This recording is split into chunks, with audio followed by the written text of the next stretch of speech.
Hey, this is Trevor Mignani from ZeldaDungeon.net with the ZD Countdown. Today's countdown is my top 10 reasons why this particular game right here deserves a remake.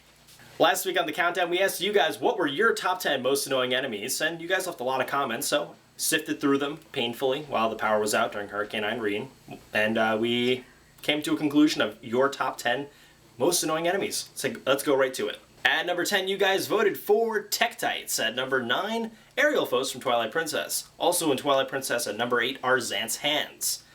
At number 7, you voted for Bubbles. At number 6, you guys voted for Keese.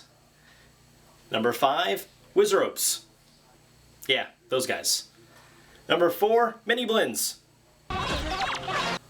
Enough with the sound. At number 3, you guys voted for the Takuri.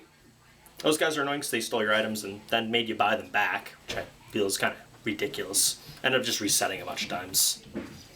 At number 2, you guys voted for Keymasters. Those annoying guys from Spirit Tracks took the key and brought it back to the starting position, which didn't really happen to me too much, but you guys felt it was annoying, so we included it on the list. And at number 1, you guys voted for Wallmasters and Floormasters. These annoying guys dropped down from the ceiling or came out of the walls and grabbed you and took you right back to the beginning of the dungeon. I thought these guys were great in Ocarina of Time because they filled your wallet up quite easily, dropping 20 rupees per kill. Alright, now let's move on to my top 10 reasons why Operation Moonfall should be a success. My number 10 reason for why Operation Moonfall should be a success is it's easy money for Nintendo. It's a game that's pretty much complete, just needs some tweaking, a little graphical overhaul. Most of it was already done by Grezzo for Ocarina of Time 3D. And just a couple bug fixes. My number 9 reason is it's something to fill the gap between Skyward Sword and the next big Zelda release.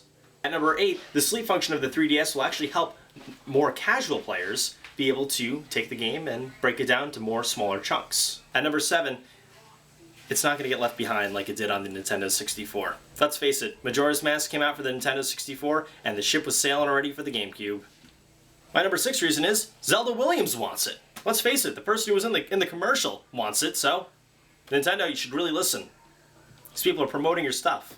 My number 5 reason is it will give the game a proper physical re-release, complete with the new cartridge, box art, and manual.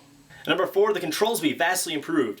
Adding gyroscope controls to items like the bow and the slingshot will help players be able to get more control over the game and not miss shots like I did countless times in that game. At number 3, it will declutter the UI. Let's face it, the Majora's Mask UI is a mess. Between the health and magic and time and rupees and whatever else you got, let's face it, there's more UI than game on the screen. Moving all of that down to the lower screen will definitely make the game look a lot prettier. Number 2, it's the companion story to Ocarina of Time. You can't have Ocarina of Time without Majora's Mask. And you can't have Majora's Mask. Okay, we're not getting into timeline debate here. Let's face it, it's the companion story. You need to have part 2. And my number 1 reason for why Operation Moonfall should be a success is the bugs. The game is really, really, really bad on everything except the Nintendo 64. And if you still have a Nintendo 64 cartridge that works perfectly, seriously, mail it to me. Send me a message. We'll organize this. I'll pay you for it.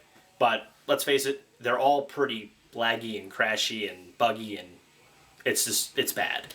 So let's just allow them to make this remake so we can get all the bugs ironed out. No more crashing. No more having to restart whole temples. Let's get it right, Nintendo, and you can do it. Just offload to Grezzo. Oversee them while you're working on the next big Zelda project. Trust me, the fans are going to really appreciate this. So this has been a very quick version of the ZD Countdown, really just my opinion on the topic and reasons why. So we want to know what you think about this, so leave a comment below with your reasons why you think Operation Moonfall should be a success or shouldn't be a success. I expect a lot of comments about this, so I'm ready for this. I trained myself the last video to read all the comments. I did it. And this time it's going to be a war down there, just giving you a heads up. So leave a comment below with why you think Majora's Mask deserves a remake or why you think it should not deserve a remake. And we'll go over those, your top 10 reasons in the next video. But I'm Trevor Mignani, and we'll see you next time for the ZD Countdown. Next time on the ZD Countdown, we talk about my top 10 Zelda things you can do while you're on the road. Zoom it in a little bit more. Lower the chair a little bit. No, I said that wrong. Gotta read the script. It'd help if I read.